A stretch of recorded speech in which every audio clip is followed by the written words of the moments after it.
I'm Janice Fiamingo of the University of Ottawa. A term that I've heard a lot recently and that deserves repeating is the gender empathy gap.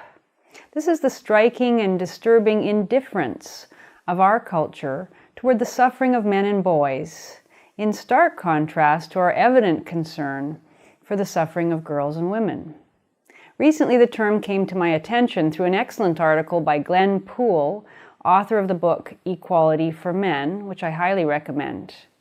In the article, Poole talks about the manner in which mainstream news sources ignore harms to men and boys, even when reporting on specific incidents or statistics in which their suffering would seem unavoidable.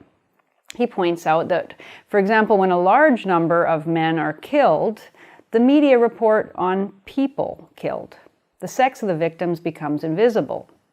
When women or girls are killed, in contrast, they are rarely, if ever, referred to as people. Their femaleness becomes part of the story because it is news when women and girls are harmed. It's not news when men and boys are killed or injured. Poole mentions, for example, that 9 out of 10 victims of police-related deaths are of men. 97% of workplace fatalities are male. The U.S. Interagency Council on Homelessness has estimated that 75% of homeless individuals are male. Men are 4 to 5 times more likely than women to commit suicide.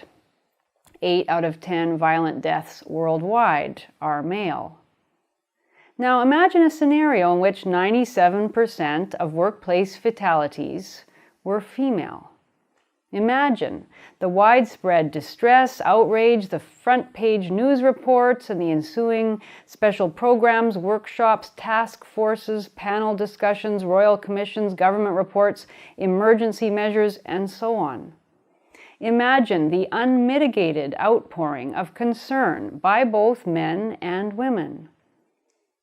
But it doesn't come for men. The 97% of workplace fatalities are not news.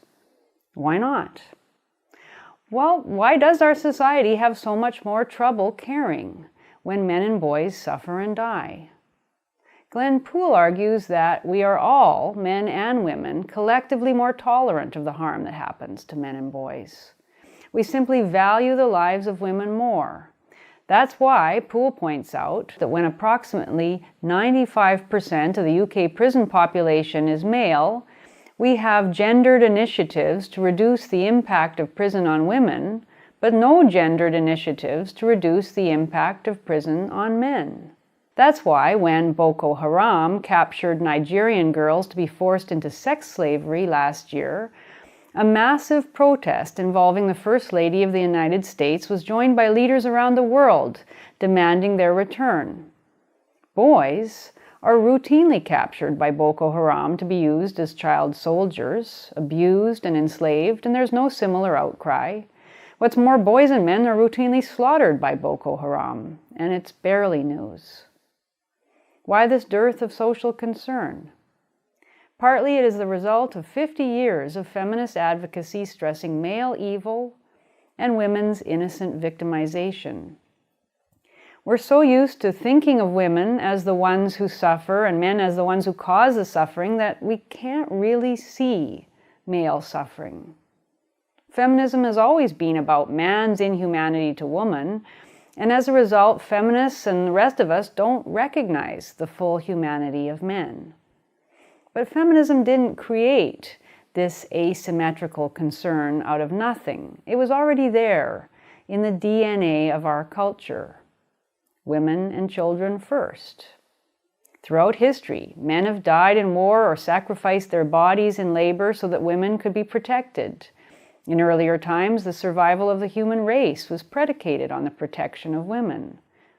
And this was the genius of feminism, that it took an already existing concern for women and exploited it to women's advantage, all the while pretending that feminism opposed everything traditional society had meant for women.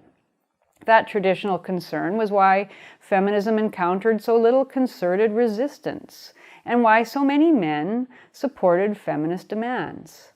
And it's why even non-feminists have trouble getting passionate about men's issues today.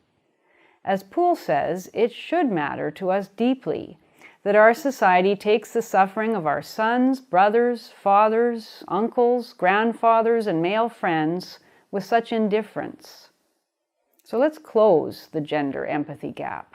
We can't claim to care about true equality until we do.